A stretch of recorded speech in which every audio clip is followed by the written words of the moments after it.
작년 하반기를 맞이하는 특별 새벽 기도회 시간에도 우리 학생이 나와서 기도를 했던 적이 있었는데, 올해도 우리 고등부 학생이 나와서 기도를 아주 잘했습니다. 누가 써줬는지 근데 누가 써준 것 같질 않네요.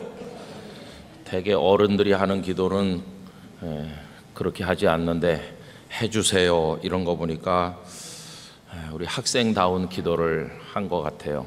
여러분, 이랬을 때는 전 누구네 집 딸이야 이렇게 궁금해지시죠? 우리 영락교회 학생들이 하나님 앞에 아름답게 성장하게 되기를 원합니다. 내일 새벽에는 광고가 좀 달라집니다. 일식당에서 매식하실 수 있습니다 이렇게 오늘까지는 광고했는데, 내일은 어느 은퇴 장로님이 대접을 해주신다고 합니다. 그래서 6시 반이고 내일은 아이들까지 다 같이 오셔서 우리 특별 새벽 기도의 마지막 마무리를 잘 할 수 있도록 그렇게 해주시면 감사하겠습니다.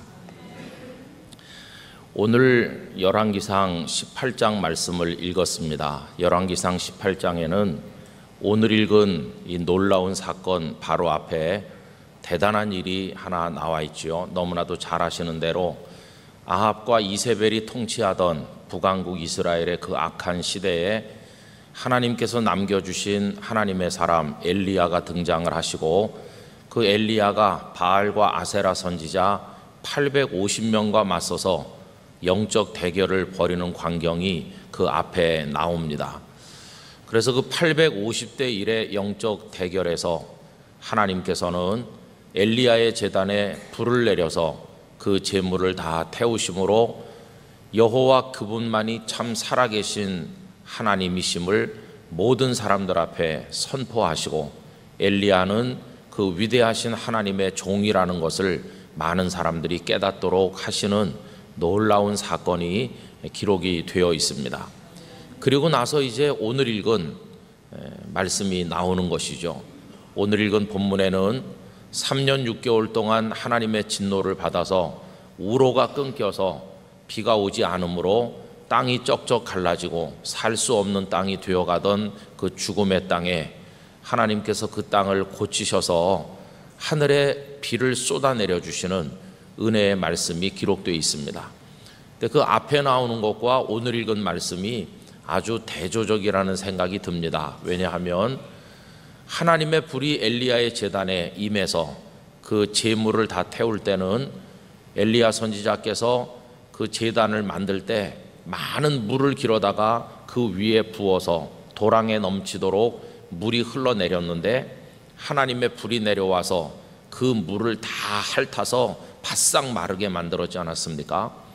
있던 물을 바싹 마르게 하는, 불로써 마르게 하는 하나님의 능력이 나타난 것이라면, 오늘 읽은 본문에는 바싹 마른 그 땅에 하나님의 비를 쏟아내려 주심으로 물이 강을 이루어서 흘러내려가고 사람들이 사는 땅을 적시는, 그래서 그 앞에 거는 물을 없어지게 하셨고, 오늘 읽은 본문에는 물로 가득 차게 만들어 주시는 그런 대조적인 모습이 나타나고 있습니다.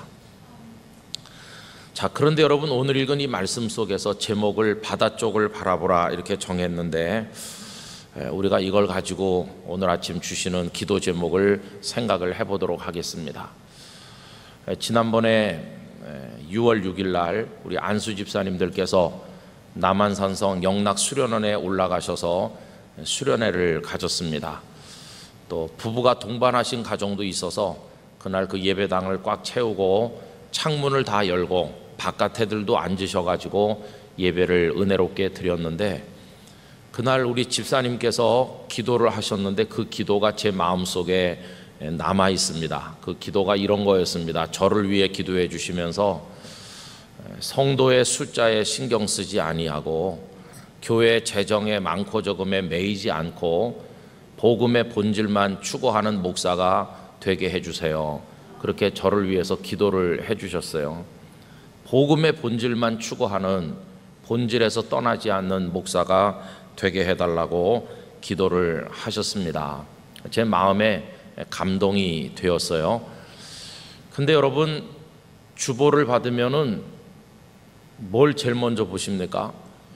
안 보려고 그래도 눈길이 어디로 가느냐 하면은 지난주에 성도들이 헌금을 얼마나 바쳤나? 그거를 안 볼 수가 없어요.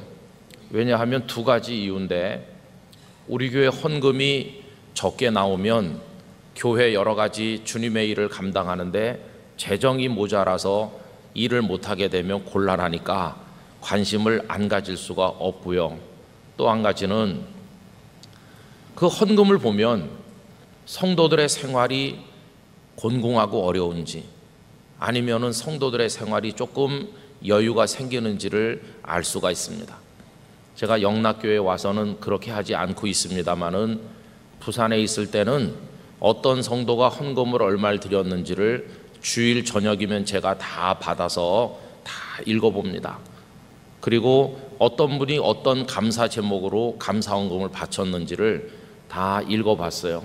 그 이유는 그걸 읽어봐야 어느 성도님의 가정에 어떤 감사한 일이 있는지, 어떤 어려운 일이 있는지 목회적인 차원에서 알 수 있기 때문이고, 그 속에서 목사가 기도해 드려야 될 기도 제목이 발견되기 때문이고요.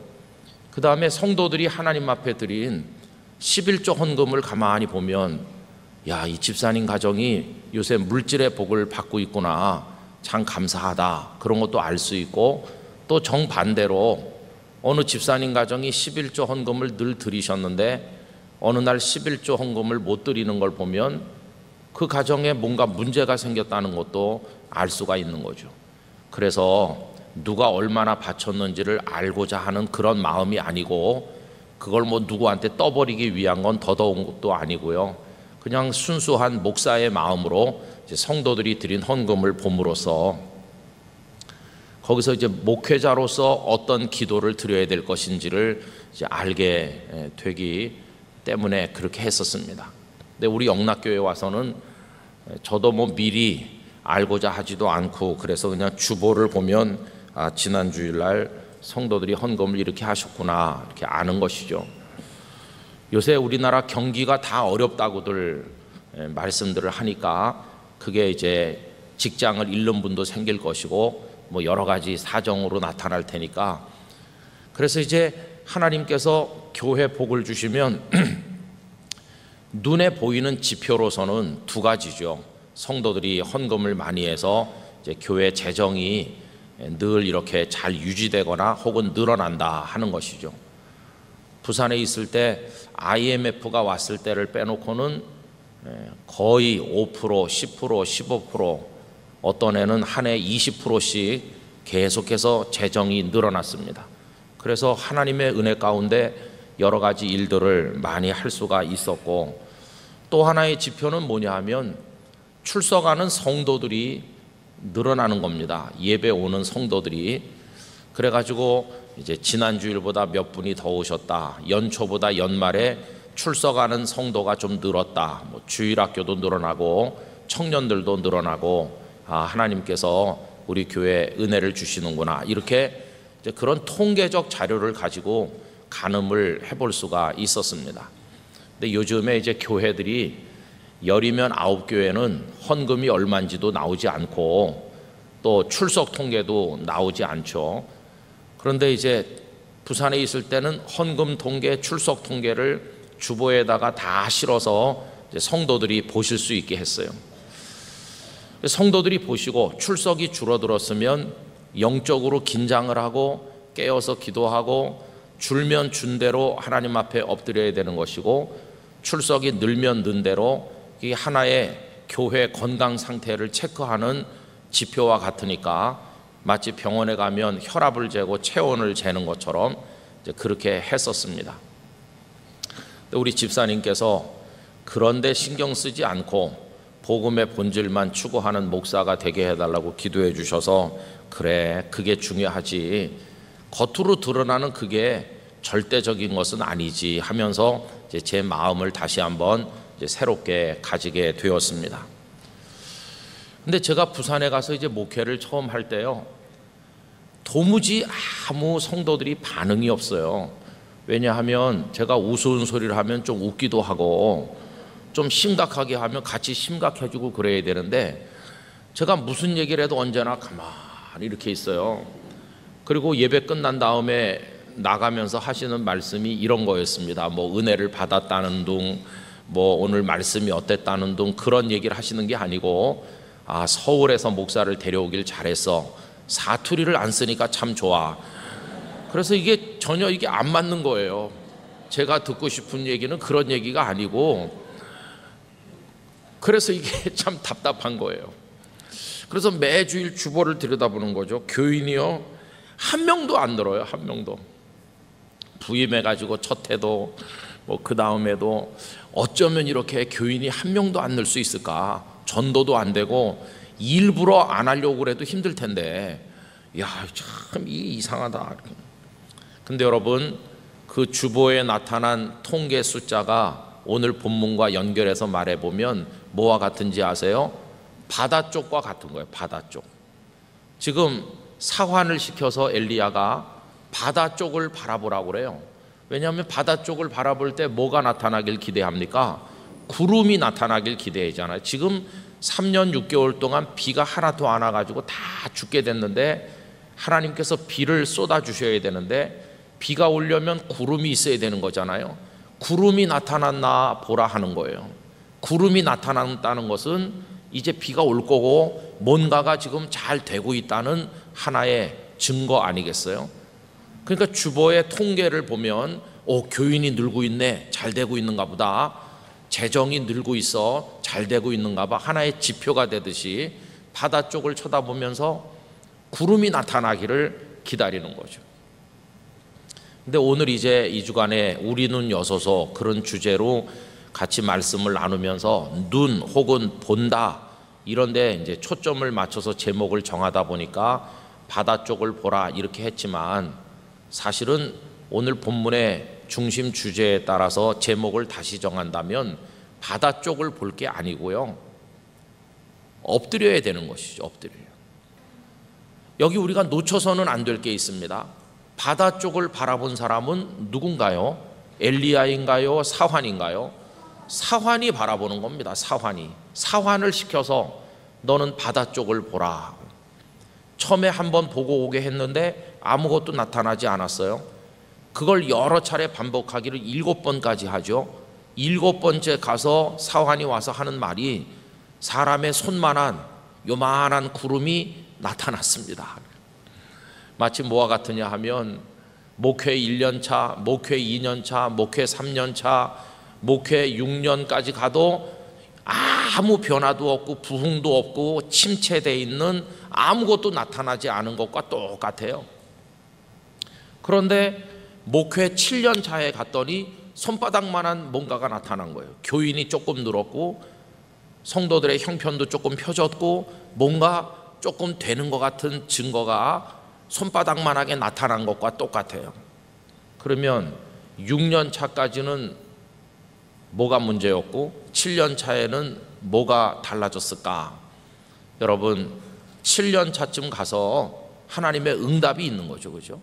하나님의 응답이 있는 건데, 중요한 건 뭐냐 하면 이 엘리야가 말이죠, 한번 엎드리고 가서 보고 오라고 하고 아무것도 안 나타났을 때 그냥 포기한 게 아니라 계속 자신은 엎드려 있다는 것이.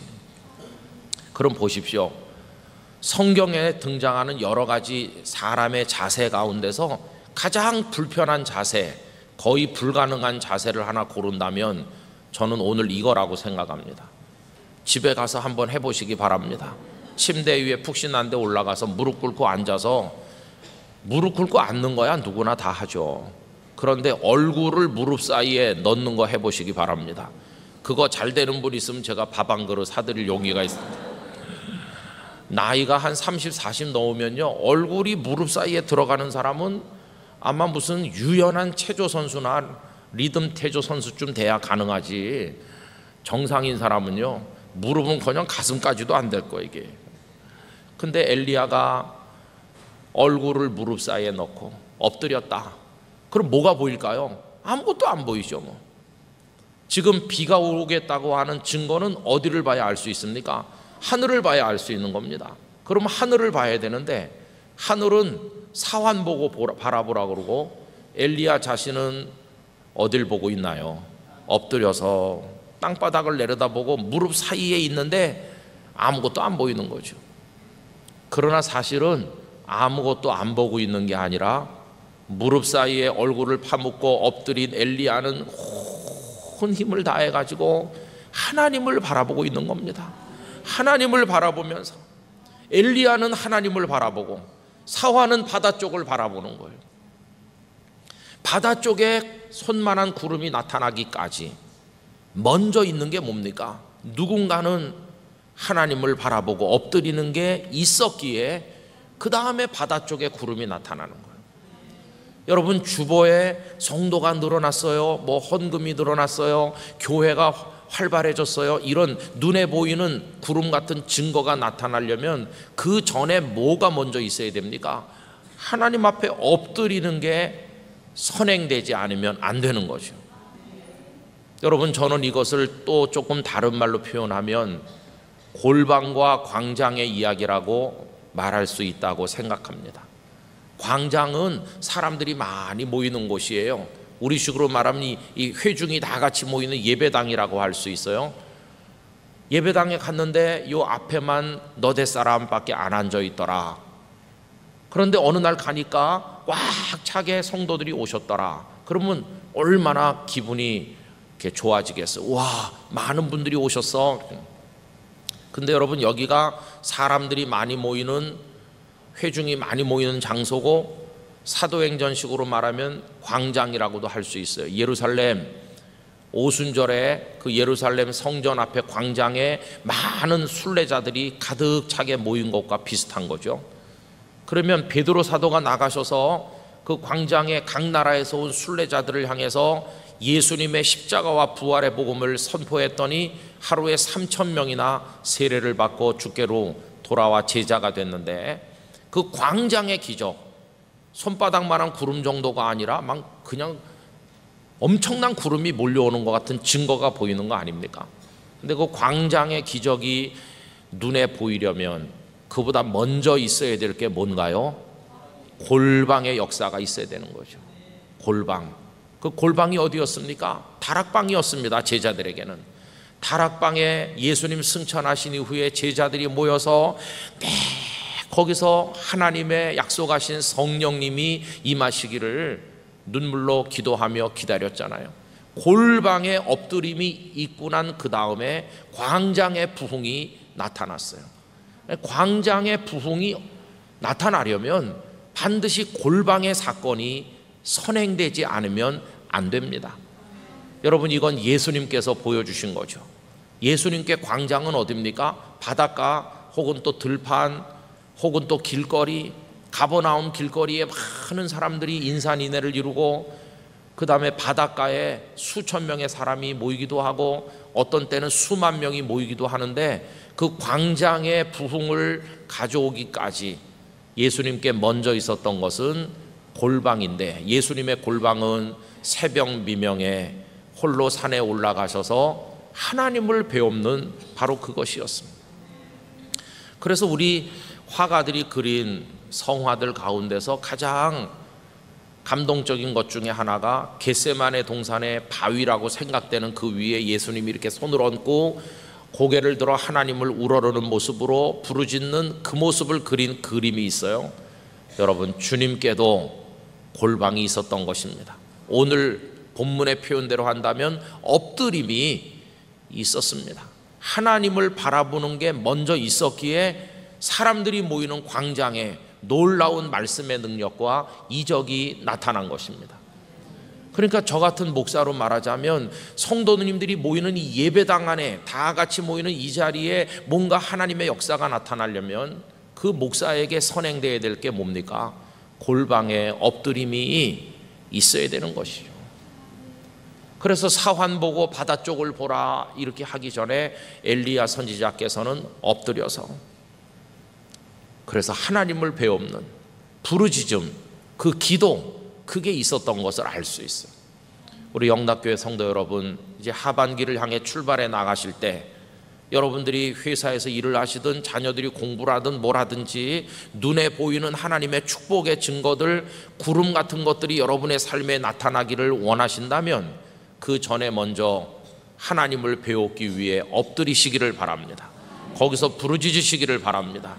그게 없이는 절대로 손바닥만한 구름이 나타날 수 없는 것입니다. 한 번 해서 안 되면 두 번 하시고, 두 번 해서 안 되면 세 번 하시고, 6년까지 해도 안 되면 포기하지 말고 7년째도 여전히 계속해서 엎드리면 하나님의 역사가 우리들에게 구름 하나처럼 나타나게 될 줄로 믿습니다. 근데 오늘 우리들은 뭘 못합니까? 그걸 못하는 거예요. 엎드림을 못해요. 엎드려서 하나님을 배우는 걸 못하고, 그거는 생략한 채로 그냥 자꾸 바다 쪽만 살펴요. 뭐 좀 되는 거 없나 이렇게. 그 엎드리는 건 없이 맨날 주보만 봐요. 우리 교회 좀 부흥되나? 하나님께서 야, 그거 보기 전에 먼저 골방에 엎드리는 걸 해라. 먼저 그걸 통해 나를 만나라. 나한테 먼저 나와라. 그러면 그 다음에 가서 너의 저 바다 쪽 하늘에 구름이, 은혜의 구름이 떠오를 것이다. 그걸 우리들에게 가르쳐주고 계시다는 것이. 저는 기도 대각성 운동 120일을 하는 거 하나님의 축복이었다고 믿습니다. 그걸 통해서 어떻게 우리가 자리 잡고 방향을 정하고 살아야 될 것인지를 하나님께서 우리로 하여금 체득하도록 만들어 주셨다고 믿습니다. 이거는 행사가 아니고 우리의 삶을 하나님 앞으로 돌려놓기 위한 가장 기본적인 일이었다고 생각을 합니다. 여러분, 이제는 날마다 하나님 앞에 엎드리시기를 바랍니다. 이건 놀라운 일을 가져오게 될 것입니다. 나는 엎드려서 하나님만 보고 있으면 바다 쪽에 구름을 보는 건 다른 사람이 해줄 겁니다. 우리 영락교회 성도들이 다 엎드려서 하나님만 바라보고 있노라면, 부르짖음을 하고 있노라면 다른 사람들이 영락교회가 많이 부흥됐대, 많은 주님의 일을 하게 됐대, 구름을 보는 일은 다른 사람이 봐줄 겁니다. 우리가 안 봐도 우리가 봐야 될 것은 주님의 은혜의 품이고 우리가 할 일은 엎드리는 것뿐임을 기억해야만 하겠습니다. 근데 여러분, 엎드림이라는 게요 참 재밌어요. 엎드림을 영어로 쓰면 그 다음에 드림 이렇게 되잖아요. 여러분, 드림은 우리의 아름다운 소원이고 우리의 꿈인데 하나님 앞에 엎드리면요 우리의 드림이 업되는 거예요. 그래가지고 조그만 드림이 더 크고 아름다운 드림이 되어서 그게 저 다운되는 게 아니라 업돼가지고 하나님께로 올라가면 하나님께서 받으시는 거예요. 엎드림이 업드림이다. 이렇게 누가 만든 말인데 잘 만든 것 같아요. 머리가 좋은 사람이 그렇게 상상을 했어요. 근데 그게 딱 맞아요. 그죠? 엎드리는 사람의 가슴 속에 드림이 하나님 앞에 업돼서 올라가는 거예요. 그렇게 하고 나면 바다 쪽에 뭐가 나타나요? 여러분, 바다 쪽을 바라보고 싶은 충동이 늘 우리에게 있어요. 뭔가 좀 되고 있나? 내 삶에 하나님의 은혜와 축복이 임하고 있는 증거가 뭐 없나? 자꾸 바다 쪽을 살피는데 그 전에 먼저 하나님 앞에 엎드려야 되는 것이죠. 저는 믿습니다. 우리가 개인이나 가정이나 교회나 하나님 앞에 엎드려서 하나님을 바라보고 부르짖고 그렇게 하면 우리의 바닷가에 많은 구름들이 떠오르도록 하실 거예요. 그래서 그게 축복의 비가 돼서 우리 성도님들의 인생의 대지에 쏟아져 내리게 되기를 원합니다. 마른 땅이 적셔지고 사막에 강이 흐르듯이 그런 놀라운 축복을 우리가 받아야 되지 않겠습니까? 저는 이렇게 목사로 수십 년 살고 또 옛날 선배 목사님들을 종종 만나고 이렇게 하면서 확연히 느끼는 게 있어요. 여러분, 옛날 목사님들, 우리 한국교회가 크게 부흥했을 때가 70년대, 80년대인데 그때 목회하셨던 목사님들, 한창 그때 60세 뭐 이쯤 돼서 목회하셨던 분들은 지금 다 이제는 뭐 돌아가셨거나 연세가 아주 고령이시거나 그렇죠. 그런데 그 목사님들하고 요즘 목사님들이 차이가 뭘까요? 그때 그 목사님들은 사실 정규 학교를 제대로 졸업을 못하고 무슨 성경학교 졸업을 하고 무슨 특별 케이스의 목사가 간신이 되셔서 진짜 좀 안 된 말로 가방끈이 짧은 그런 목사님들이 옛날엔 너무너무 많았습니다. 성도들은 대학을 졸업한 사람들도 많은데 설교하는 목사님은 그냥 성서신학원 간신히 졸업한 목사님들도 많았어요. 여러분 그런 거 아시죠? 옛날에 그랬어요. 근데 참 이상한 게 뭐냐 하면 목사님은 학벌이 별거 없어도 많이 배운 성도들은 그 말씀을 아멘으로 받았더라는 것입니다. 이게 뭘 말합니까? 우리 한국교회가 영적으로 겸손했었다는 걸 말하는 거예요. 그리고 설교하는 사람을 주의 종으로 인정했어요. 저 사람은 나보다 공부를 조금밖에 안 했지만 하나님이 택한 하나님의 종이다. 하나님께서 저 사람을 통해서 내게 말씀을 공급해 주신다. 인간적으로 비교해 보면 목사님은 가난하고 배운 게 별로 없으시고 성도들 중엔 대단한 성도들이 많지만 옛날엔 다 그랬어요. 그래가지고 그 목사님의 가르침을 받고 교회가 부흥하고 그랬어요. 그런데 여러분 요즘에는 목사님들도 다 공부들을 많이 하셨어요. 목사님들도 다 배운 게 많으시고 이제는 또 목사님들도 가문이 대단한 가문 출신 목사님들도 많고 스펙으로 따지면 빵빵한 목사님들이 많아요. 그리고 또 어떻게 보면 생긴 것도 요새는 더 다 잘생긴 것 같아요. 얼굴에 그냥 매끈하고 요새 목사님들 멋진 목사님들 스타 그래가지고 그 연예인 같이 멋진 목사님들도 많아요. 그리고 재주도 많아요. 뭐 온갖 다 기타도 잘 쳐 노래도 잘해 뭐 그냥 못하는 게 없고 그렇게 훌륭한 다 갖춘 목사님들이 많은데 한국 교회가 시들시들 하잖아요. 그래서 저는 늘 그런 게 궁금했어요. 도대체 왜 그 옛날 목사님들이 말했어요. 우리 때는 경제적으로 나라가 너무 가난하고 60년대, 70년대, 80년대 한창 목회하던 분들은 다 일제시대 때 태어났거나 뭐 6.25 동란 전에 태어나신 분들이니까 제대로 공부할 형편이 못 되잖아요. 우리나라가. 우리 시대는 그래서 배우지 못했고 하지만 자네들은 공부를 좀 많이 하고 훈련을 많이 받고 다양한 경험을 많이 쌓아보게 그래서 이제 그 후배들은 다 공부도 많이 시키고 뭐 이렇게 했죠. 그런데 한국 교회의 그 흐름이 보여주는 건 그때는 한국 교회가 부흥하고 사회에서 존경받았는데 요새는 이게 왜 반대냐 하는 겁니다. 왜 반대일까? 여러분 많이 영적 토양이 달라졌어요. 옛날에는요 그렇게 부족함이 많은 목사님이 설교해도 성도들이 다 은혜 받았습니다. 그런데 요새는 성도들이 말씀을 많이 평가합니다. 저거 좀 저렇게 말하면 안 되는 거 아니야? 목사님이 너무 심하게 야단치는데 기분이 안 좋은데 이러면서 강단의 권위가 다 땅바닥에 떨어져요. 그리고 쫓겨나는 목사님들도 많아요. 그리고 뭐 교회 안에 얼마나 복잡하게 우리 다 똑똑해 요새는 다 똑똑해가지고요 다 자존심도 세고 그래서 이렇게 주님의 모습처럼 겸손한 사람이 털 깎는 자 앞에도 잠잠하셨던 예수님 같은 그런 모습을 보이는 사람 찾아보기가 참 어렵게 된 그런 시대에 우리가 살고 있습니다. 그럼 왜 그럴까 생각해 보면 제 마음에는요 이유가 딱 하나라고 생각되고 저의 진단은 시간이 흐를수록 더 틀림없다고 하는 확신이 들고 있어요. 그게 뭔지 아십니까? 옛날에 여러 가지로 인간적으로 부족했던 목사님들은 엎드림이 많았던 분들이세요. 엎드리는 게 많았어요. 그런데 요즘에는 다 성도들도 다 많이 갖추셨고 목사님들도 많이 갖췄는데 솔직히 말해서 엎드리는 게 안 되고 있는 거예요. 안 돼요. 그래서 어떤 분의 표현대로 하면 30분 설교하기 위해서 3시간 기도하던 그때 그 목사님들하고 지금은 3시간 말해야 되는데 30분도 안 엎드리는 거 하고 여러분 그게 영적인 능력에 있어서 그게 동일하겠습니까? 하나님께서는 재주 있는 사람을 통해 역사하는 게 아니라 당신을 전적으로 의지하는 사람을 통해 역사하십니다. 그러니까 이게 영적 싸움인 건데 우리의 싸움이 영적 싸움인 건데 점점 영적 파워가 우리 떨어지는 거예요. 골방 없이 광장으로만 진출하려고 그래요. 광장에 가서 내 이름을 내고 성공해 보려고 하지 골방을 그냥 통과하는 거예요. 저는 우리 영락교회 성도들이 이 엎드림의 비밀을 터득하게 되시기를 바랍니다.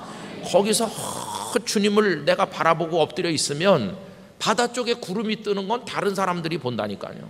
다 눈에 보이는 증거는 남들이 알게 돼 있어요. 내가 할 일은 바다 쪽에 구름을 찾아 헤매는 것이 아니라 하나님 앞에 엎드리는 것입니다. 저는 우리 영락교회의 미래는 이거 할 수 있는지 없는지에 달려있다고 확신합니다.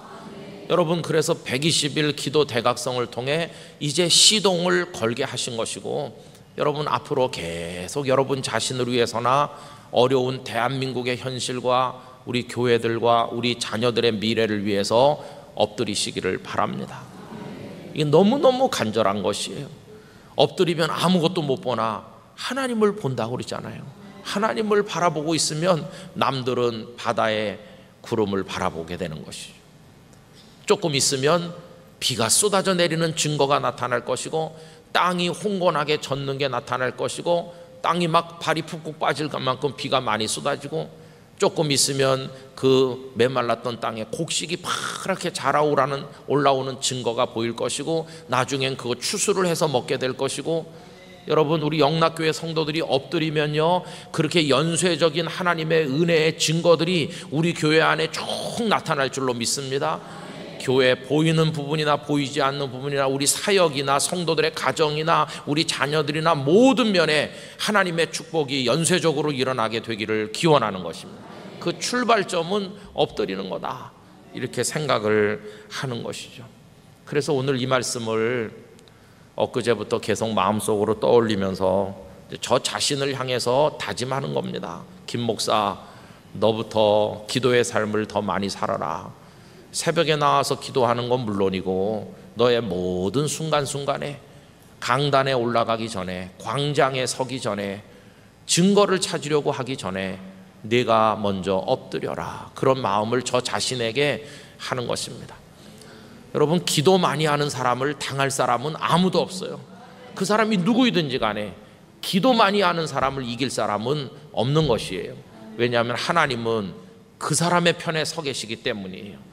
그래서 우리 영락교회 성도들은 다 그런 하나님 편에 서서 엎드리는 오늘의 엘리야가 되셔서 여러분의 삶에 구름이 떠오르고 여러분의 가정에 축복의 비가 내리고 열매가 맺혀지는 그런 은혜를 경험하시기를 주님 이름으로 축복합니다. 기도하겠습니다. 하나님 아버지, 3년 6개월이나 비가 오지 않아 갈라 터진 죽음의 땅에 하나님께서 은혜의 단비를 내려주시는데, 그때 엘리야는 엎드려서 하나님만 부르짖고 바라보았으며 사환이 고개를 들어 바다 쪽을 보니 7번째 만에 손만한 구름이 나타났습니다.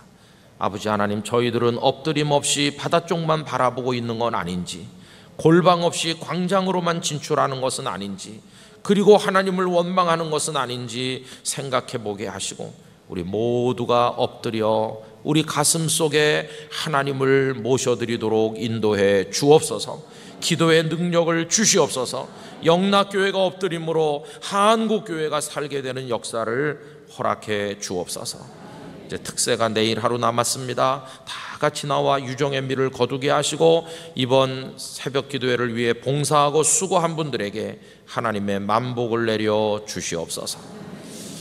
주 예수 그리스도의 은혜와 하나님 아버지의 사랑과 성령님의 교통하심이 이 새벽에 나온 사랑하는 성도님들, 가정에서 생중계로 보고 계신 많은 분들, 우리 영락의 권속들 위에 영원토록 함께 하시기를 축원하옵나이다. 아멘.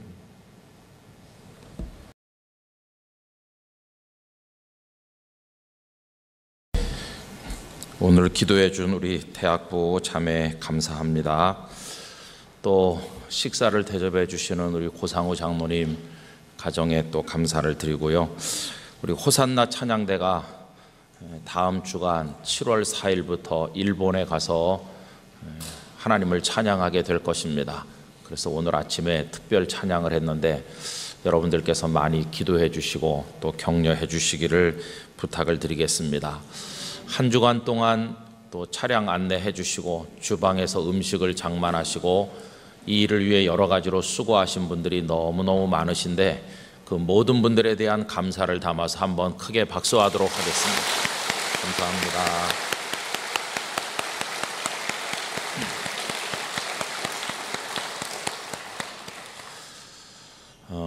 우리 성도님들이 좋아하는 말씀 가운데 여호수아서 1장에 하나님께서 여호수아에게 하신 말씀이 있습니다.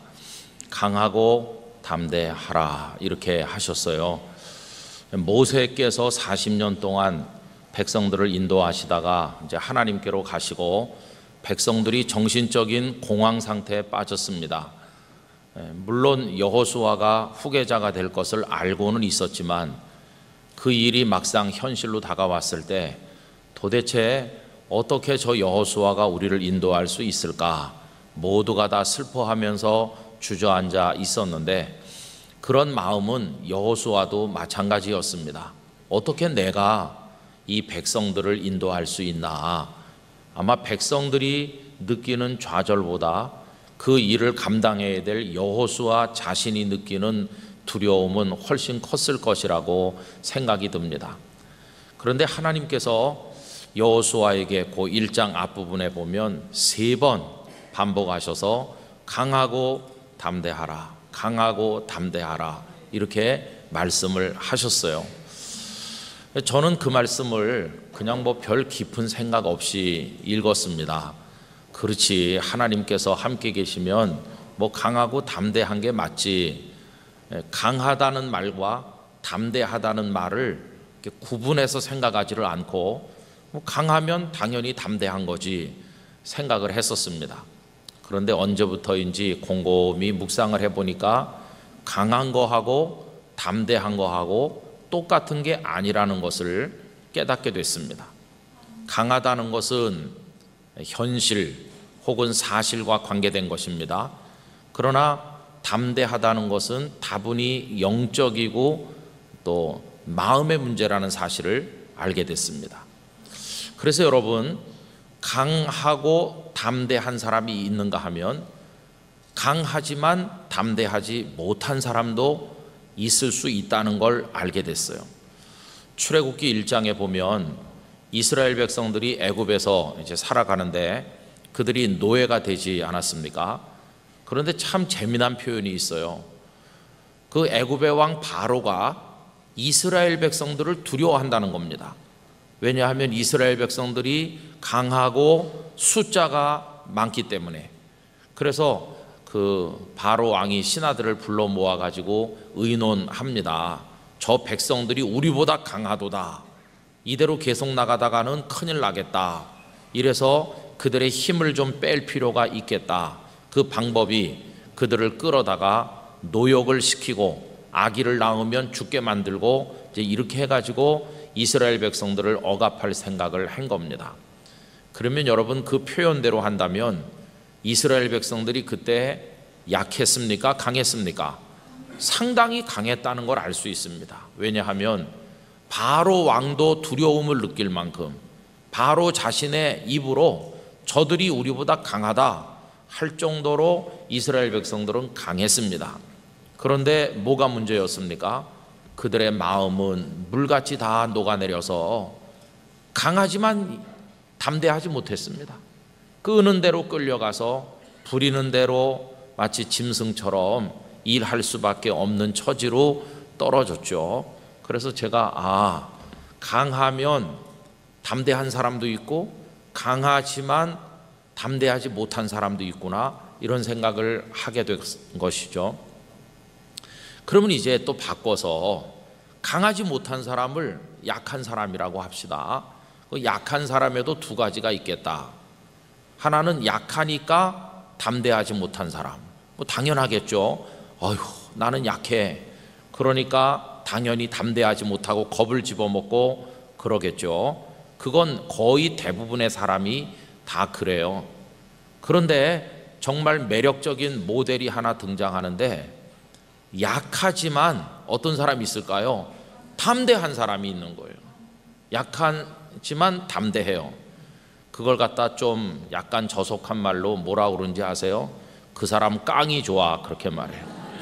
깡다구가 있어. 그래.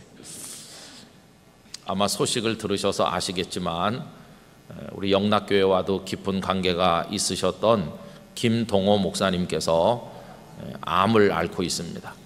그래서 얼마 전에 폐암 수술 받으셨어요. 그리고 항암 치료도 지금 하고 계십니다. 근데 최근에 그 암을 앓고 있는 상황에서 암 환자들한테 설교를 하신 게 있어요. 암 걸린 목사가 암 환자들에게 하는 설교, 그렇게 해가지고. 그러니까 이게 굉장히 매력적인 설교죠. 암 안 걸린 목사가 암 환자에게 걱정 마세요 그러면은 마음에 별로 다가오지 않는데, 암 걸린 목사님이 암 환자에게 하는 설교니까 얼마나 이게 설득력이 있겠습니까? 그런데 그 목사님이 그 설교에서 무슨 얘기를 하냐 하면은 일본말을 쓰고 있어요. 그게 뭐냐 하면은 가오라는 말을 쓰고 있어요. 암 걸리고 나니까 이런 생각이 들었대요. 왜 내가, 하필이면 왜 이런 생각을 했는데 그 생각은 금방 없어졌답니다. 왜냐하면 너라고 예외여야 될 이유가 있냐, 이렇게 마음속으로 생각하니까 그 질문에 대한 답이 금방 나왔대요.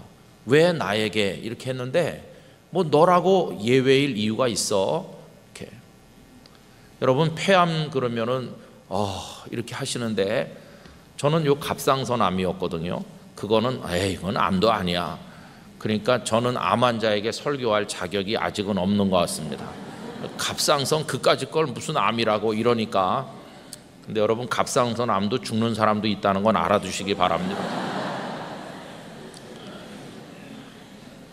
폐암 정도 되신 목사님이니까 뭐 그렇게 하는 거지. 근데 뭐 저도 그것도 암은 암이니까 왜 나한테 이런 생각을 안 한 건 아니었어요. 그렇지만 뭐 괜찮았어요. 그 사람들이 그건 암도 아니다 그러니까 저도 뭐 암도 아니지 이렇게 생각을 했어요.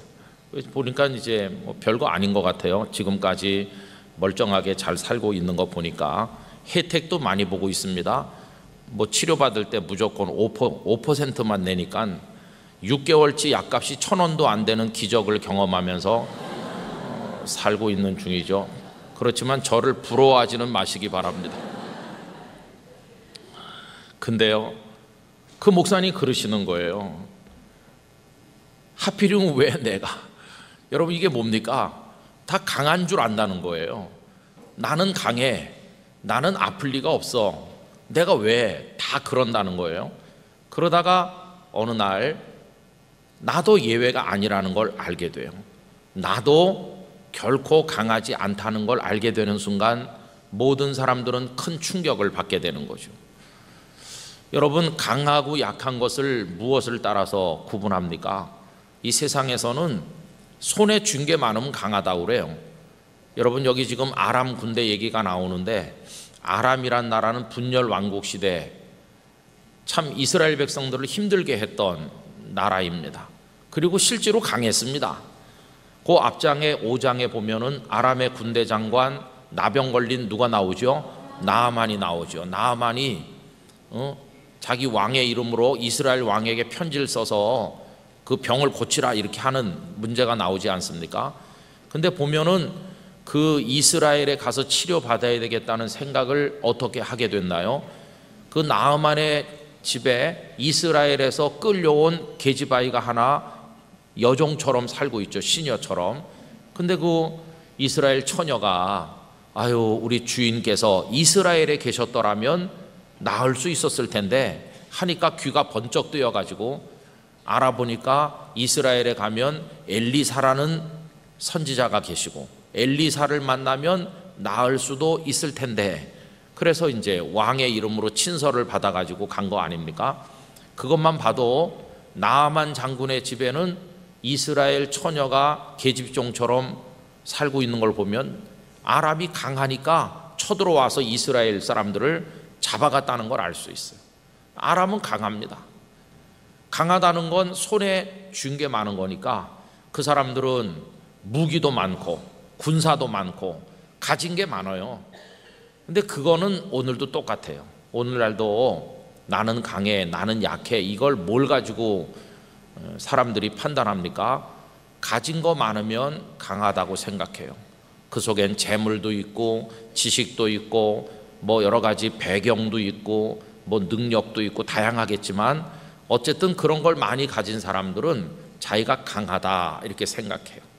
그런데 여러분, 선줄로 생각하는 자는 넘어질까 조심하라는 말씀을 아시는데, 누구나 다 강하다고 생각해서 나는 괜찮을 거라고 여기지만 어느 순간 되면 나가 떨어지는 거예요. 그러니까 그 목사님께서 아니 내가 왜, 하필이면 왜 내가 이렇게 생각을 한다는 겁니다. 여러분, 여기 아람 군대가 지금 딜레마에 빠졌는데, 언제나 이스라엘을 쳐들어가면 딱 그 길목에 이스라엘 군대가 지키는 거예요. 비록 객관적 전력에 있어서는 아람이 이스라엘을 압도하는데, 그러나 그 전술에 있어서 지금 이스라엘이 딱 요지를 지키니까 몇 안 되는 군사를 가지고도 아람의 강한 군대를 물리치는 거죠.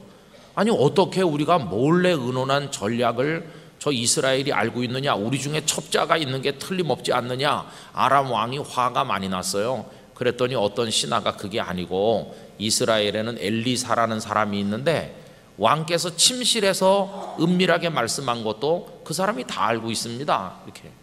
그럼 그 엘리사를 잡아오너라. 엘리사가 어디 있는지 알아보니까 도단성이라는 곳에 머물고 있다는 걸 알고 아람의 정예 부대를 보냈겠죠. 도단성을 지금 포위를 한 겁니다. 그런데 어떤 일이 벌어졌나요? 엘리사가 하나님께 기도하셨죠. 저들의 눈을 어둡게 해주세요. 그러니까 이 강하다고 자부하는 사람들의 눈이 다 어두워졌어요. 엘리사가 나가서 당신들 잘못 찾아왔다고, 여기가 그 성이 아닌데 날 따라오라. 이래가지고는 강하다고 자부하는 사람들이 바보가 된 겁니다.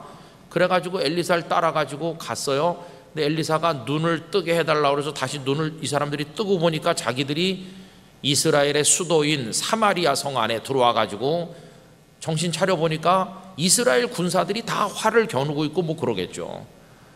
이게 도간에 든 쥐가 된 거예요.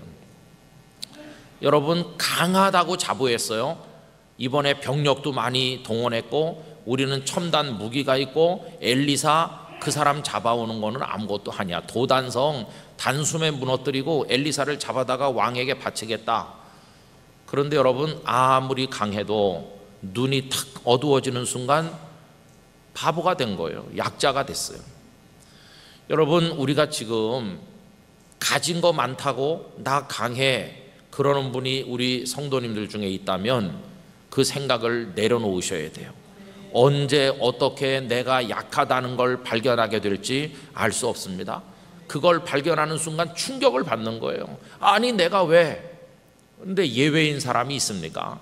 아무도 없죠. 여러분, 세상에 숨쉬고 사는 모든 사람은 다 강자인 듯 하고 강자인연 하면서 자부하고 살지만 한 껍데기만 벗겨내면 다 약자입니다. 다 약자. 어디서 걸려 넘어질지 알 수 없어요. 아킬레스건이 없는 사람은 아무도 없습니다. 그러면 우리가 지금 연약한데, 저는 우리가 깨달아야 될 깨달음 중에 아주 소중한 것 중에 하나가 자기가 약자라는 걸 깨닫는 거라고 생각하는데요. 병에 걸려야만 깨닫고 실패를 해야만 깨닫는 게 아니라 미리 깨닫는 건 대단한 축복입니다. 그러면 약하면 늘 비굴하고 약하면 늘 벌벌 떨고 그래야 되느냐? 아니요. 약해도 담대할 수가 있는 거예요. 약해도 담대할 수 있어요. 그래서 여호수아에게 강하기도 하고 담대하기도 하라고 그러는데, 그럼 여호수아가 어떻게 강해졌나요? 여호수아가 강해진 이유는 딱 하나밖에 없어요. 내가 너와 함께 한다. 그래서 여호수아가 강해진 겁니다. 여호수아가 어떻게 여리고성을 무너뜨립니까? 하나님께서 무너뜨려 주신 것이죠.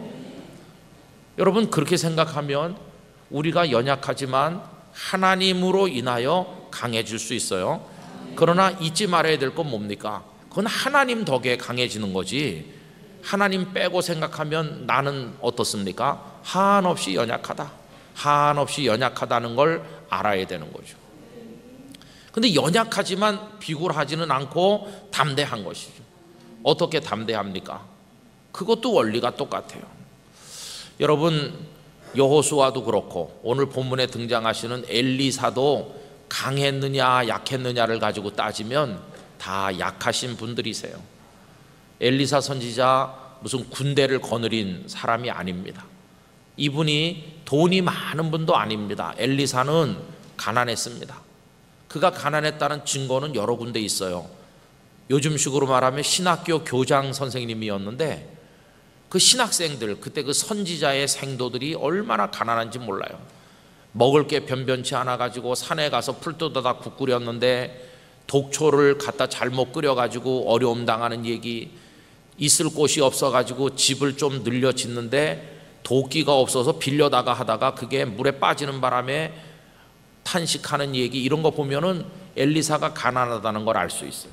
엘리사가 은근 보화가 많고 넉넉한 사람 같으면 그렇게 궁색하게 자기 제자들을 두지 않겠죠. 잘 짓고 잘 먹이고 그럴 텐데, 이런 거 보면 엘리사는 연약해요. 가진 걸 가지고 따지면 뭐 없어요. 그러나 엘리사는요 언제나 담대한 것이에요. 언제나 담대해요. 군대장관 나하만이 직접 엘리사의 집 앞에 와서 그 나병 걸린 몸을 고침받기를 원할 때 엘리사가 겁이 많고 비굴한 사람 같으면 아람의 군대장관이 직접 왔어? 왕의 친서를 가지고 왔어? 그러면 발발 떨면서 나가서 엎드려야 될 텐데 엘리사는요 나가보지도 않는 거예요. 자기 사환 게하시를 보내서 그 요단강에 가서 목욕 7번 하라고 그래라. 여러분, 이게 얼마나 담대한 것입니까? 그는 권력에 아부하거나 어떤 힘에 굴종하거나 발발 떠는 사람이 아니라 담대했어요. 그죠? 약한데 담대했어요. 그래서 매력적인 거예요. 강한 사람이 담대한 건 부러움의 대상이 돼요. 우와, 저 사람은 강하니까 담대하구나. 나는 약하니까 담대하지 못하겠네. 그러면 절망감이 커지는데, 약한 사람이 담대한 걸 보면 용기가 생기잖아요. 저 사람 약한데도 담대하네. 그러면 나도 약하지만 담대할 수 있겠다. 여러분, 우리 하반기를 살아갈 때 약하지만 담대하길 원합니다. 약하지만 벌벌 떨지 않길 원합니다. 그 김 목사님 말대로 하면 가오가 있어야 되는 거예요. 가오. 뭐 어때서 이렇게 배짱을 부려야 되는 거예요. 그럼 뭘 믿고 그러면 우리 대답은 하나밖에 없어요. 하나님 믿고 하나님 백으로. 여러분, 거기서 눈이 열려야 되는 거죠. 지금 이 엘리사의 사환이 벌벌 떱니다. 도단성에 아람 군대가 와서 겹겹이 포위를 했거든요. 그때 그 사환의 눈은 성 밖에 있는 아람 군대를 보는 눈, 그거밖에 없는 거죠. 그 눈으로 보니까 군사가 새카맣게 왔고 번쩍번쩍하는 방패를 들고 있고 칼과 창을 들고 도열해 있는데 큰일 났구나. 사환은 육의 눈밖에는 뜬 게 없어요. 아마 이 사환이 5장에 나오는 게하시는 아니었을 것 같아요. 왜냐하면 이게 시간 순서대로 기록됐는지는 잘 모르지만 게하시는 그 5장에서 나아만 장군이 가져온 예물을 탐내다가 거짓말하다 나병에 걸렸으니까 탈락했을 거고 또 다른 사환이었을 것 같은데, 이 사환이 눈이 다친 사람이죠. 그런데 오늘 본문에 보면 엘리사가 하나님 앞에 기도하잖아요. 이 청년의 눈을 열어서 보게 해달라. 그래서 여호와 하나님께서 그 청년의 눈을 여심해. 오늘 말씀의 제목이에요. 여러분, 이 제목의 말씀이 오늘 우리에게 이루어지길 원합니다. 그 청년의 눈을 여심해. 눈이, 영적 눈이 탁 떠지는 순간 뭘 보는 것입니까? 하나님의 군대가 더 많다는 걸 알게 됐어요. 불말과 불병거가 쫙 포진해 있는 것을, 아람의 군대보다 훨씬 많은 하나님의 군대가 함께하고 있는 걸 눈이 열려서 보게 됐어요. 그 순간 생기는 게 뭡니까? 담대함이 생기는 거죠. 담대함이. 그래서 나는 약하지만 담대한 거예요. 나는 비록 약하나 우리 주님 강하시고. 주님이 강하니까 나는 약해도 담대하게 되는 거예요. 여러분, 왜 강하면서 담대하라는 말을 여호수아에게 3번이나 하셨을까? 저는 이걸 곰곰이 생각해 봤습니다. 저는 강하다는 표현과 담대하다는 표현 중에서 하나를 선택하라고 하신다면 담대하다는 표현을 선택하고 싶습니다. 둘 다 매력적이지만 담대하다는 말이 더 좋은 것 같아요. 왜 그러냐 하면 강함에 매료되어 사는 사람은 영적 상태가 어떻게 되느냐 하면 교만해질 가능성이 많아요. 나는 강해. 그러면 교만해지는 거예요. 그러나 비록 내가 약해, 그래도 담대한 사람은 자신의 담대함이 함께 하시는 하나님으로부터 나오는 걸 알기 때문에 하나님께서 손 떼는 순간 나는 아무것도 아닌 존재로 추락한다는 걸 알기 때문에 그는 늘 하나님 앞에 겸손해요. 그래서 저는 강하고 교만한 사람 되기를 원하지 않고 약하지만 겸손하게 하나님 바라봄으로 담대한 사람이 되고 싶습니다. 그러면 그렇게 해가지고 지느냐? 아니요. 여호수아가 약했지만 개인으로 보면 함께 하시는 하나님으로 인해 요단도 건너고 여리고 성도 무너뜨리고 승승장구하지 않았습니까? 저는 우리 영락교회 성도들이 강해지려고 하는 노력보다 눈이 열려서 함께 하시는 하나님이 같이 계심을 보는 축복을 얻으시길 바라고 먼저 거기다 마음을 두시기를 바랍니다. 세상 사람들 열심히 살죠. 그 열심히 사는데 중심이 다 어디 가 있느냐 하면 강해지려는 노력에 가 있어요. 그래서 좀 더 많이 배우면 강해진다, 더 많이 가지면 강해진다, 강해지려고 노력을 많이 해요. 그래서 어느 정도 강해지면 그 다음부터는 이제 교만해지는 거죠. 그러다 넘어지는 거죠. 그러나 여러분, 우리들은 우리 자신이 연약하다는 걸 성령 안에서 일찍 깨달아서 나는 연약해, 아무리 내가 강해지는 것처럼 보여도 어디 걸려 넘어질지 몰라, 나는 늘 연약해, 이걸 생각하면서 우리와 함께 계시는 하나님께 대해서 눈이 열려서 나는 하나님으로 인해서 승리하는 사람이 돼야 되겠다, 이렇게 믿음으로 살면 이 사람 늘 겸손한 가운데 담대할 수 있어요. 그래서 여러분, 모르는 사람들이 야, 넌 가진 것도 없는데 어떻게 그렇게 담대하냐? 여러분, 눈이 열렸으니까요. 하나님의 불말과 불병거가 우리와 함께함을 안다면 담대한 것이에요. 살다 보면 아람 군대에 포위당할 때가 많죠. 다양한 아람 군대가 우리를 겹겹이 에워쌉니다. 어려운 사람은 왜 그렇게 어려운지 한 가지 어려움만 오는 게 아니라 막 겹겹이 다가옵니다. 엎친 데 덮친다는 식으로 다가올 때가 있죠. 여러분, 우리의 앞날에 무슨 일이 있을지 알 수 없습니다. 그러나 그때 당황하지 말고 하나님의 불말과 불병거가 그 적보다 더 많이 우리 곁에 있음을 보는 눈을 열어주시기를 원하는 것입니다. 그거 담대한 것이죠. 저는 참 재밌게 생각하는 말씀이 하나 있어요. 그게 뭐냐 하면 예수님께서 제자들을 보내시면서 마태복음 10장 16절에서 보라, 내가 너희를 보냄이 양을 이리 가운데로 보낸과 같도다, 그렇게 말씀했어요. 지금 이리 때가 득실거리는 대로 양 같은 제자들을 보내신다는 거예요. 근데 참 이상한 게 있어요. 얘들아, 거기 가면 이리 때가 득실거린단다. 그러니 너희도 이리가 돼야지 살 수 있단다. 맞서 싸워야 되거든. 이렇게 하셨나요? 아니면 더 강한 호랑이가 되라, 사자가 되라 그러셨나요? 아닙니다. 그냥 이리 때가 득실거리는 대로 보내면서도 그냥 양은 양이어야 되는 거예요. 여러분, 이게 뭡니까? 양은 약하잖아요. 약한 채로 그냥 보내시는 거예요. 아니, 왜 양을 이리보다 더 강한 존재로 바꿔주시지 않느냐? 왜 약한 채로 보내시느냐? 그 다음에 이렇게 말씀하죠.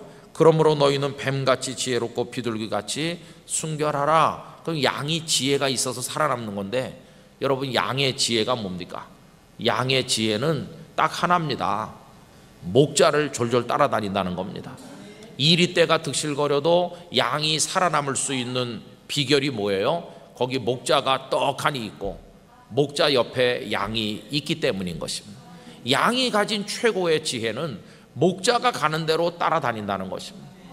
이스라엘에 가보신 분들 계시지만 버스 타고 이렇게 지나가다 보면 안내하는 분이 설명해요. 저기 저 산에 이렇게 누가 그려놓은 것 같이 줄이 쭉쭉 쳐 있는 거 저거 보이세요? 그럼 그 거친 산에 이렇게 뭔가 선이 그어 있는 것 같이 보여요. 여기 먼 데서 봐서 선인 것처럼 보이지만 가까이 가보면 저게 저 비탈, 아슬아슬한 비탈에 저게 길입니다. 아니 절로 어떻게 다녔지? 목자가 한 사람 글로 지나가면 양들이 쪼르륵 줄 서서 거길로 계속 가기 때문에 길이 난 겁니다. 길. 그러니까 목자가 한 사람 가면요, 양은 졸졸졸졸졸 따라가요. 쭉 줄 서서 한 줄로 가요. 양이 가진 최고의 지혜는 목자가 가는 대로 가고 목자와 함께 있는 겁니다. 여러분, 우리는 양처럼 약해요. 우리들은 가진 것도 별로 없어요. 가끔 나 강해 그래 보지만 여기저기 걸려 넘어질 때마다 충격받아요. 아, 이게 아닌데 그러면서 나가 넘어져요. 우린 연약합니다. 그러나 눈이 열려서, 이 사환의 눈이 열려 불말과 불병거를 보게 되듯이 우리가 하나님의 군대를 보는 눈이 열린다면 우리 약하지만 담대하게 될 줄로 믿습니다. 그래서 하나님을 의지하게 되면 더 이상 약하지 않아요. 그때는 여호수아에게 하신 말씀처럼 강하기도 하고 담대하기도 한 사람 될 줄로 믿습니다. 그때의 강함은 내가 강한 강함이 아니고 하나님의 강함이 우리에게 은혜가 돼서 우리를 도우셔서 우리가 강해지는 것이죠. 그래서 여러분, 저는 이 강단에 올라올 때마다 늘 그런 마음을 가집니다. 뭐 아는 게 있어서 여기 올라옵니까? 뭘 할 줄 아는 게 있습니까? 한없이 약하죠. 그러나 올라오면 담대합니다. 담대해. 여러분, 제가 여기서 벌벌벌벌 떨고 그러는 거 보셨어요? 저 피부가 두꺼워서 안 떠는 게 아니라 담대합니다. 무슨 담대함이냐 하면 제가 죽 써도 하나님은 그 죽이 축복이 되게 할 줄 믿기 때문이에요. 그거 없으면 못 올라오죠. 못 올라옵니다. 못 올라오죠. 여러분, 앞으로 어떤 일이 우리에게 다가오든지 김동호 목사님 말씀처럼 아니 내가 왜 이렇게 질문할 필요 없어요. 우리 다 세상에 태어나 죄 많은 세상에서 죄값을 치르면서 여러 가지 인생의 고통, 아담 이후에 온 고통을 겪으면서 경제적인 어려움, 관계의 어려움, 육신의 연약함, 많은 번뇌, 그게 우리가 짊어지고 있는 이 형벌인 것이죠. 그 짊어지고 살다가 저 지옥불에 떨어지면 꺼지지 않는 불에서 영원히 고통받을 우리들인데, 그래도 아까 부른 찬송가처럼 우리가 어디 있든지 하나님의 나라 백성으로 사는 거예요. 그러면서 여기서도 하나님의 은혜를 경험하면서 우리를 영원한 생명으로 인도해 가실 그 소망 가운데 하루하루를 살아가고 있는 거 아닙니까? 그래서 여러분, 당황하지도 마시고 놀라지도 마시고 연약하지만 함께 계시는 하나님을 보는 눈이 열려서 하나님의 불말과 불병거를 보면서 담대하게 살아가시게 되기를 원합니다. 그래서 여러분, 저는 우리 영락교회 성도들 한 사람도 교만한 사람 없으시길 바랍니다. 그러나 다 담대하시길 바랍니다. 사탄아 물러갈지어다 이렇게 명령하시길 바랍니다. 마귀를 대적하라, 그리하면 너희를 피하리라 이렇게 말했으니까 겁먹지 말고 우리 열심히 한번 하나님 의지하면서 살아보도록 하십시다.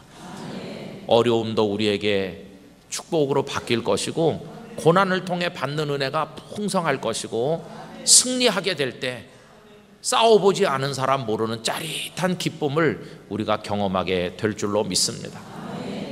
그래서 여러분, 뭐 돈이 많은 사람이 여행 가는 거는요 짜릿한 기쁨이 없습니다. 돈이 많으니까 그냥 티켓 사서 가면 되는 거죠. 그죠? 그렇지만 아무것도 없는 사람이 여행 가는 거는 짜릿한 것입니다. 그걸 느끼려고 옛날에 우리 시대 때도 그런 거 조금 있었는데 무전여행이라고 아시나요? 아무것도 없지만 일단 가는 겁니다. 그러다 굶어 죽어서 백골이 돌아옵니까? 아니요, 가서 살쪄서 돌아옵니다. 무전여행 잘 마쳤다. 얼마 전에도 그 TV에 산을 보여주는 KBS 다큐멘터리, 거기 보니까 남자 셋이 이렇게 어떤 산에 올라가요. 근데 보니까 무슨 관계인가 했더니 20살 한창 청년 때 무전여행 다닌 친구들이래요. 그래가지고 돈 한 푼 없이, 잘 때도 먹을 것도 없이, 가진 거 아무것도 없이. 무전여행은 인생과 비슷해요. 인생이 무전여행 비슷하거든요. 그러나 담대하지 않으면 못 가요. 무전여행 떠나는 사람 속에는 믿음이 있습니다. 어딘가는 먹여줄 사람이 있고 어딘가는 잘 곳이 있을 줄로 믿습니다. 참 믿음이 좋은 사람들이에요, 그죠? 그래가지고 가는 거예요. 저는 그분들의 그 이야기를 들으면서, 그래, 우리 인생도 그렇지, 우리 인생도 뭐 무전여행 비슷하지. 그러나 우리가 머무는 곳에 하나님 먼저 가 계시고 우리의 먹고 마시고 쉴 곳을 준비하시고 이스라엘이 광야를 걸어가듯이 하나님께서 우리를 인도하실 줄로 믿습니다. 그래서 결코 강하지 못하더라도 겁먹지 말자. 담대하자. 담대하게 우리 출발하자. 여러분, 지금 주머니 속에 많은 것이 없어도 담대하시기 바랍니다. 좀 약해도 담대한 믿음의 사람으로 살게 되시기를 원합니다. 주여, 우리들의 눈을 열어주시옵소서. 이 한 주간의 새벽마다 받은 말씀들을 마음에 새기면서 영의 눈, 시력이 좋은 우리 성도들 되시기를 축원합니다. 기도하겠습니다. 아버지 하나님, 강하기 때문에 담대할 수 있는 게 아니라 강하지 못하고 한없이 약하지만 약함에도 불구하고 담대할 수 있는 영적 비결을 저희들에게 허락해 주시기를 원합니다. 아버지 하나님, 눈이 열려서 하나님의 불말과 불병거를 볼 수만 있다면 우리는 약해도 담대할 줄로 믿습니다. 그리고 하나님의 강함이 우리의 강함이 되어줄 때 우리는 적을 이기게 될 줄로 믿습니다. 우리 영락의 성도들이 나아가는 남은 인생길 그와 같이 되게 하여 주시옵소서. 절대로 교만하지 말게 하시고, 그러나 절대로 비굴하지도 말게 하시고, 담대하게 세상을 이기고 사탄을 이기고 승리하는 우리의 인생이 되게 해 주시옵소서. 이 주간에 수고한 많은 분들의 사랑의 수고를 하나님께서 갚아주시기를 원하오며, 대표 기도를 드린 분들의 기도가 하나님 앞에 상달될 줄로 믿사옵고, 또 식사를 대접하는 장로님 가정에 복을 주시기를 원하오며, 호산나 찬양대를 축복하셔서 일본 땅 영적으로 척박한 그곳에 찬양을 통한 하나님의 영광을 선포하고 돌아오게 하여 주옵소서. 내일은 6월 상반기의 마지막 주일을 지킵니다. 6달을 회상하며 겸손하게 온 가족이 나와 하나님을 경외하고 찬송하는 주일 되게 해 주옵소서. 근심과 걱정, 번뇌와 아픔, 육신의 질고와 여러 가지 무거운 짐을 진 성도들 위로하시고 짐을 벗겨주시고 쉬게 하시고 낫게 하시고 일어서게 하시고 달려가게 하여 주시옵소서. 각자의 기도 제목에 말씀하여 응답하시되 내 믿음대로 될지어다 허락하여 주시옵소서. 이제는 영원하신 생명의 구세주 예수 그리스도의 은혜와 강하고 담대하라고 말씀하시며 눈을 열어 하나님의 군대를 보도록 해주시는 그 놀라운 아버지 하나님의 사랑과 성령님의 교통하심이 모든 영락의 성도들, 이 나라 이 백성 전체 가운데 영원토록 함께 하시기를 축원하옵나이다. 아멘.